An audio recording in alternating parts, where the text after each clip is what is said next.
안녕하세요. 차트 알려주는 남자 프로트레이더 최주환입니다. 이번 영상에서는 일동제약에 대해서 분석해 보도록 할 텐데요. 영상 본격적으로 시작하기 전에 좋아요, 구독, 알림 설정까지 해주시면 감사하겠습니다.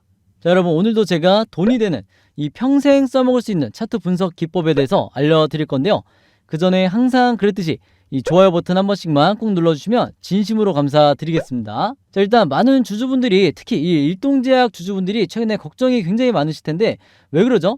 바로 얼마 전에 점 하한가를 기록을 했기 때문에, 이 부분 때문에 여러분들이 가장 지금 고민이 많으실 거예요. 이 종목에 대해서 이미 실망 매물을 던지신 분들도 계시고 아직까지 그래도 희망을 갖고 홀딩하시는 분들도 있을 텐데, 바로 그렇기 때문에 제가 지금 이 영상을 찍고 있는 거예요. 그래서 제가 오늘 무슨 말씀을 드릴 거냐면요, 왜 지금 이 일동제약에 대해서 여러분들이 걱정을 하실 필요가 없는지, 그리고 세력이 왜 빠져나가지 않고 아직까지도 여전히 매집을 하고 있는지, 그리고 그럼에도 불구하고 일단 하한가가 왜 나왔는지, 제가 말씀드리는 이 하한가가 나온 이유는 여러분들이 다 아시는, 일본에서 보류 결정이 났다, 그것도 2차 보류 결정이 났다, 이런 내용을 얘기를 하는 게 아니에요. 제약바이오 종목이라고 하면 급등이 나오기 이전에 우리가 흔히 N자형 상승이라고 하는데, 이 N자형 상승이 나오기 이전에 항상 왜 하한가나 혹은 급락이 나오는지, 이 부분에 대해서 말씀을 드리겠다는 거예요. 아시겠죠?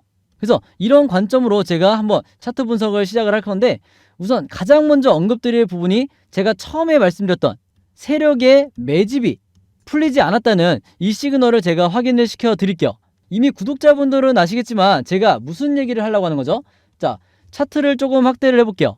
여기서 세력의 매집을 나타내는 OBV 차트를 가장 중요하게 보셔야 되는데, 바로 이 빨간 선이죠. 점 하한가가 나왔을 때 세력의 매집이 원래 경우는 어떻게 됐어야 되냐면, 이게 세력이 투매를 한 거면 이 OBV가 이렇게 급락이 나왔어야 이게 정상이에요. 왜냐면 하한가기 때문이죠. 자, 근데 지금 어떻게 됐죠?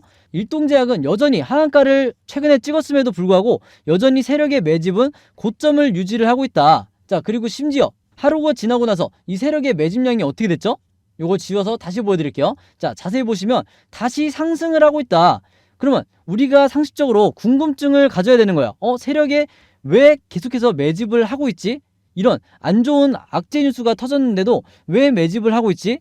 일단 여기에 대해서 여러분들이 의문을 품으셨으면 그 다음부터 어떻게 사상의 전환이 가야 되냐?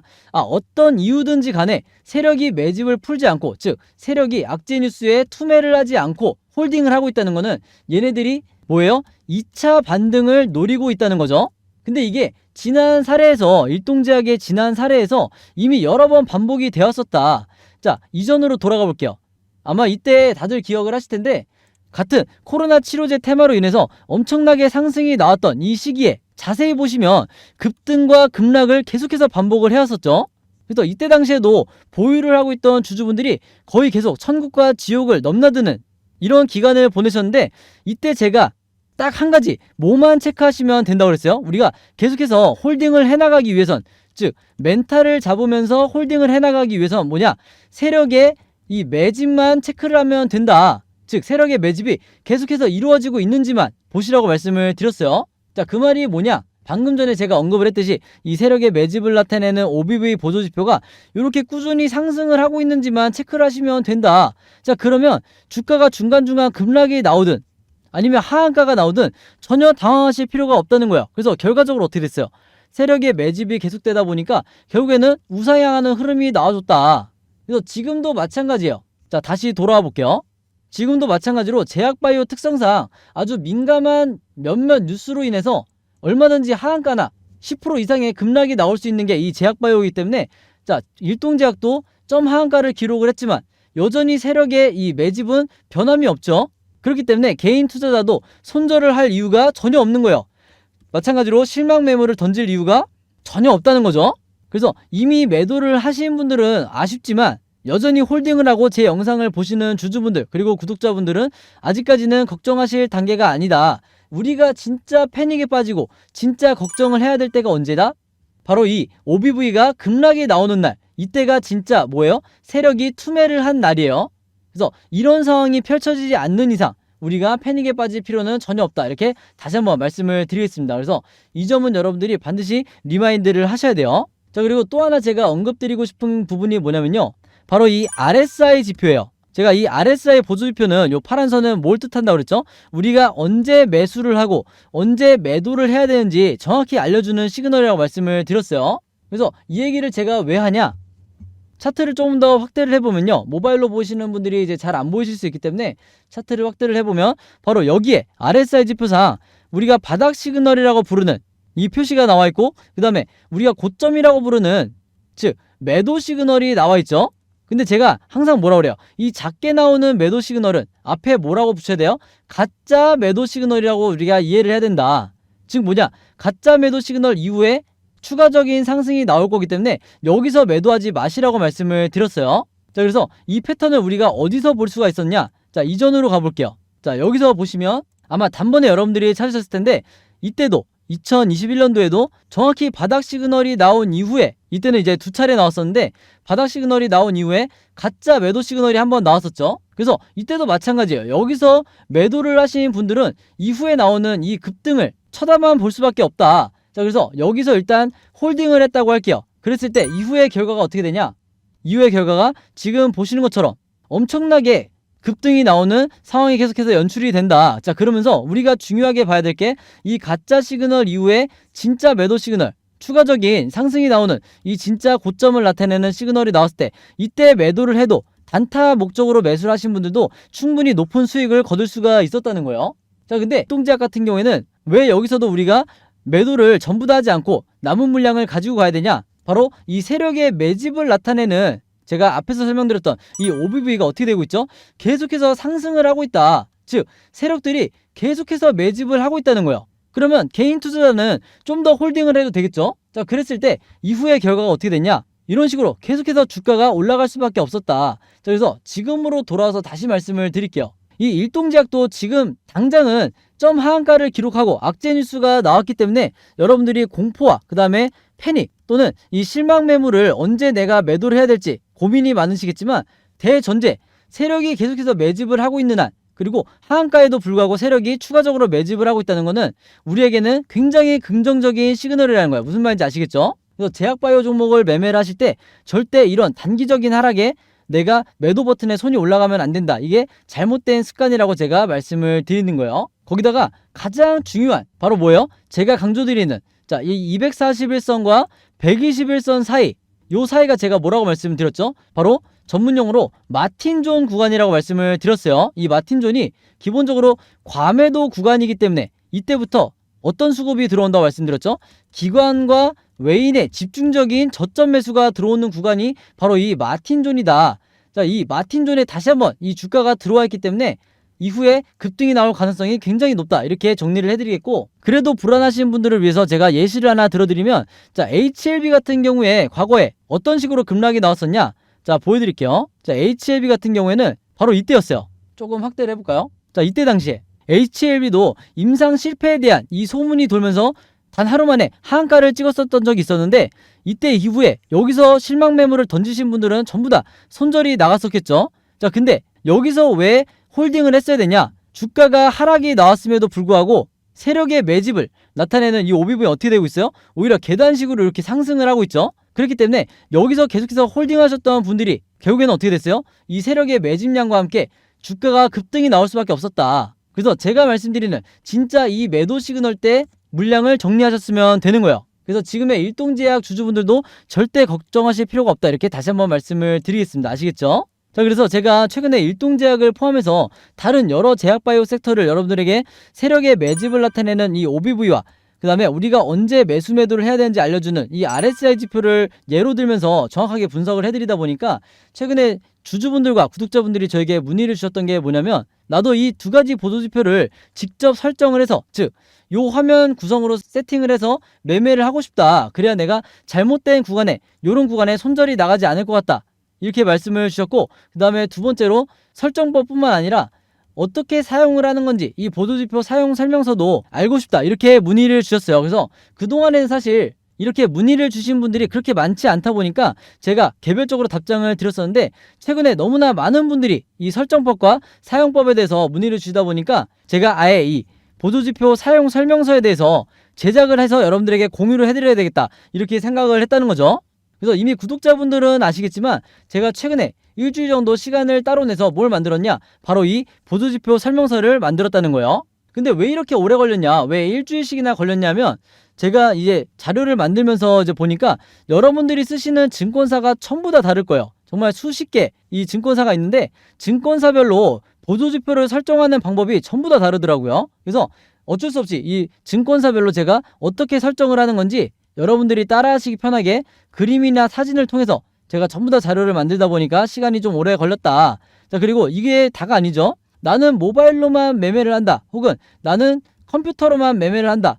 이게 각각의 주주분들마다 스타일이 다 다르시기 때문에 모바일로는 어떻게 추가를 하는 건지, 컴퓨터로는 이 보조지표를 또 어떻게 설정을 하는 건지 각각의 경우에 대해서도 제가 그림이나 사진으로 전부 다 정리를 해놨어요. 그래서 요대로만 따라하시면 된다 이렇게 말씀을 드리겠고, 제가 이렇게 말씀으로만 드리면 이해를 못 하시는 분들도 나올 수 있기 때문에 이렇게 아예 파일을 보내드릴게요. 바로 이게 제가 직접 만든 증권사별 보조지표 사용 설명서인데, 여기 보시면 OBV와 RSI를 어떻게 설정하는지 제가 전부 다 정리를 해놨죠. 그래서 여기 보신 것처럼 순서대로 1번, 2번, 3번, 4번 순서대로만 따라가시면 된다. 그대로만 여러분들이 설정을 하시면 되는 건데, 예시로 이제 화면 하나를 보여드릴게요. 자, 이렇게 순서대로 보시면 중간에 이런 화면이 나오는데, 요거는 제가 쓰는 증권사 이제 HTS예요. 이또 보시면 RSI 그리고 이 위에 OBV도 있는데, RSI를 설정할 때 어떤 수치로 입력을 하고 그 다음에 나머지 설정 값은 어떻게 맞춰야 되는지 제가 정확하게 표기를 해놨죠. 그래서 이대로만 따라하시면 된다. 다른 증권사도 이렇게 만들어 놨어요. 자, 근데 제가 당부의 말씀 하나 드리는 게, 여러분들이 사용하시는 이 증권사들이 있을 텐데 어떤 증권사든지 OBV나 RSI에 기본 설정이 있어요. 기본 세팅이 있는데 이대로 사용하시면 절대로 안 된다. 왜 그러냐? 그렇게 됐을 때는 여러분들이 잘못된 타이밍에 매수나 매도를 할 가능성이 굉장히 높다는 거예요. 왜냐면 제가 화면에서 보여드리는 OBV와 RSI랑 다른 그림이 나오는 게 바로 이 여러분들이 쓰시는 증권사의 기본 설정이기 때문에 항상 제가 설명서에 적어놓은 이 설정값대로만 여러분들이 세팅을 하셔야 되는 거예요. 아시겠죠? 이게 바로 제가 주린이 시절부터 프로트레이더가 되기까지 여러 슈퍼개미 분들을 만나면서 이분들에게 직접 배운, 이분들이 직접 사용하고 계신 이 설정값이기 때문에 여러분들도 이 증권사의 기본 세팅 말고 제가 알려드리는 이 설정값대로 맞춰서 매매를 하셔야 된다. 이렇게 다시 한번 말씀을 드리겠습니다. 자, 그러면 이제 설정만 하면 끝이냐? 그게 아니죠. 이 보조지표를 어떻게 내가 사용을 해야 되는지 이거를 알아야 되겠죠. 그래서 세력의 매집을 나타내는 OBV가 상승할 때는 어떻게 매매 대응을 하셔야 되고, 반대로 하락할 때는 어떻게 매매 대응을 해야 되는지, 그리고 이 RSI 지표상 진짜 바닥 시그널이 어디고 진짜 고점을 나타내는 이 매도 시그널이 어딘지, 이런 부분에 대해서도 제가 각각의 패턴에 따라서 사진과 그림으로 여러분들이 쉽고 간단하게 따라 하실 수 있게 전부 다 제가 자료로 만들어 놨으니까 이대로만 따라하면서 평생 매매를 하시면 된다. 이렇게 다시 한번 말씀을 드리겠습니다. 그래서 제가 직접 만든 이 보조지표 사용 설명서 필요하신 분들은요, 지난번과 마찬가지로 항상 여기 상단에 제 번호 남겨놓고 있죠. 제 번호 010-5816-4556으로 저에게 뭐라고 문자 보내주시면 되냐면요, 숫자 7이라고만 간단하게 적어서 저에게 문자 보내주시면 제가 문자 보내주신 분들 전부 다 확인해서 이 보조지표 사용 설명서 무료로 공유해 드리도록 하겠습니다. 그래서 여러분들 주변에도 주린이 분들이나 아니면 이제 차트 공부를 시작했는데 어떻게 어떤 방향으로 해야 될지 모르겠다, 어떻게 공부를 해야 될지 잘 모르겠다 하시는 분들이 있다고 하면 제가 여러분들에게 공유해 드렸듯이 최대한 많은 분들에게, 개인 투자자분들에게 이 자료 공유해달라 이렇게 당부의 말씀을 드리도록 할게요. 자, 그래서 다시 일동제약으로 돌아서 말씀을 드리면요, 이 종목 같은 경우에는 앞으로 종가를 기점으로 계속해서 변동성이 나오면서 상승, 횡보, 하락 이렇게 세 가지 방향 중에 하나로 주가가 흐를 수밖에 없는데, 제가 항상 주주분들에게 뭐라고 말씀을 드리죠? 우리가 세력도 아니고 시장을 함부로 예측할 수도 없기 때문에, 그리고 주식에는 100% 없기 때문에 이 각각의 경우에 대해서 미리 알고 대비하는 수밖에 없다. 이게 가장 리스크가 적은 방법이다. 이렇게 말씀을 드렸어요. 그래서 각각의 경우에 대해서 어떻게 주가 흐름이 나오든지 여러분들이 매수 또는 매도를 결정하실 수 있게 제가 이 예상도를 전부 다 이미 정리를 해놨죠. 그래서 이게 뭐예요? 항상 제가 여러분들에게 강조드리는 시나리오 매매의 기법이다. 그리고 이게 국내 주식시장에서는 아직까지도 거의 사용하는 사람이 없지만 국내에서 저 같은 프로트레이더라든지 그 다음에 여러분들이 아시는 좀 얼굴이 알려져 있는 슈퍼개미 그리고 외인 같은 이런 일부 세력들은 이미 오래전부터 이 시나리오 매매 기법대로 매매를 해오고 있다고 말씀을 드렸어요. 그렇기 때문에 중간중간 나오는 개미털기에 당하는 게 결국에는 개인 투자자가 될 수밖에 없다, 혹은 국내 기관 투자자가 될 수밖에 없다, 이렇게 말씀을 드렸는데, 이렇게 제가 얘기로만 하면 여러분들이 이해가 잘 안 되실 것 같아서 이 예시를 한번 보여드릴게요. 요거는 일동제약의 시나리오는 아니고 제가 이전에 드렸던 다른 종목의 주주분들에게 드렸던 이 시나리오 자료인데, 이때가 이제 4월 15일이었어요. 이때 당시에 이 종목이 반등이 나오기 시작하면서 1번, 2번, 3번 이렇게 각각의 경우에 어떻게 주가가 흐르든지 제가 1번 시나리오대로 상승이 나오면 어떻게 매수가와 매도가를 잡고, 그 다음에 2번 시나리오대로 횡보가 나오게 되면 1차와 2차 어떻게 분할 매매를 할지, 그 다음에 3번대로 지금의 일동제약처럼 급락이 나왔을 경우에 어떻게 물타기나 신규 매수 구간을 잡아야 되는지 정확하게 제가 가격까지 짚어드리면서 이 시나리오 자료를 드렸었는데, 이번에도 마찬가지로 일동제약 주주분들 같은 경우에는요, 제가 만들어드리는 이 시나리오 자료대로만 하시면 된다. 그래서 앞으로 급등이 나오든 급락이 나오든 전혀 걱정하실 필요가 없다는 거예요. 왜냐면 이 제약바이오 섹터는 항상 비슷한 패턴으로 주가 흐름이 이어지기 때문에 이 세 가지 외에는 다른 방향으로는 주가 흐름이 나올 가능성이 거의 제로에 가깝다, 이렇게 말씀을 드리겠습니다. 아시겠죠? 자, 그래서 제가 직접 만든 새로 업데이트한 이 시나리오 자료 필요하신 분들은요, 마찬가지로 여기 상단에 제 번호 항상 남겨놓고 있죠. 010-5826-4556으로 저에게 뭐라고 문자 보내주시면 되냐면, 지난번과 마찬가지로 간단하게 시나리오라고만 적어서 저에게 문자 보내주시면 제가 문자 보내주신 분들 전부 다 확인해서 이번에도 이 시나리오 자료 무료로 공유해 드리도록 하겠습니다. 자, 그래서 마찬가지로 주변에 일동제약을 보유하고 있는 주주분들이 있다고 하면 여러분들만 이 시나리오 자료 받지 마시고 최대한 많은 분들에게 제가 드렸던 이 자료 마찬가지로 공유를 해달라, 이렇게 당부의 말씀을 드리도록 할게요. 자, 그리고 마지막으로 요거는 제가 직접 운영하는 단톡방인데, 이 단톡방에서 제가 어떤 자료를 공유를 해드리고 있냐, 여기 보시는 것처럼 여러 종목들, 제가 일주일에 여러 종목들을 분석을 해드리기 때문에 그때그때 제가 업데이트한 이 시나리오 자료를 제가 여기서 실시간으로 여러분들에게 공유를 해드리고 있고, 일동제약을 포함해서요. 그리고 이 시나리오를 어떤 관점으로 바라봐야 되는지 여기 대해서 설명도 제가 코멘트도 남겨놓고 있으니까 공부 차원에서도 여러분들에게 도움이 되실 거다. 자, 그리고 이 시나리오 뿐만 아니라 제가 여러분들에게 또 공유해드리는 게 있죠. 이 단톡방에서 그 달에 혹은 그 시기에 가장 급등이 나올 만한 이 세력주를 여러분들에게 공유를 드리고 있는데, 제가 공유해드리는 이 세력주가 보통 그 달에 급등이 크게 나오는 이유가 뭐죠? 바로 이미 저점을 찍을 대로, 바닥을 찍을 대로 찍은 종목이고, 그 다음에 세력의 매집이 포착이 됐고, 마지막으로 이 RSI 지표상 확실한 바닥 시그널이 나왔기 때문에 가장 리스크를 줄이면서 수익을 내기 좋은 이런 종목들만 제가 이 단톡방에서 실시간으로 공유를 해드리고 있죠. 그래서 수익 매매로 접근을 하셔야 된다, 이렇게 말씀을 드리겠고, 바로 그렇기 때문에 여러 종목의 시나리오, 그 다음에 세력주, 이런 종목이 필요하신 분들, 이런 정보가 필요하신 분들은요, 이 단톡방에 들어오고 싶으신 분들은 마찬가지로 여기 상단에 제 번호 있죠. 010-5826-4556으로 뭐라고 문자 보내주시면 되냐, 간단하게 단톡방이라고만 저에게 문자 보내주시면 문자 보내주신 분들 전부 다 확인해서 제가 초대 링크 보내드리도록 하겠습니다. 아시겠죠? 자, 그럼 여러분 오늘 영상은 여기까지 찍기로 하고요. 저는 다음 영상으로 뵙도록 하겠습니다. 감사합니다.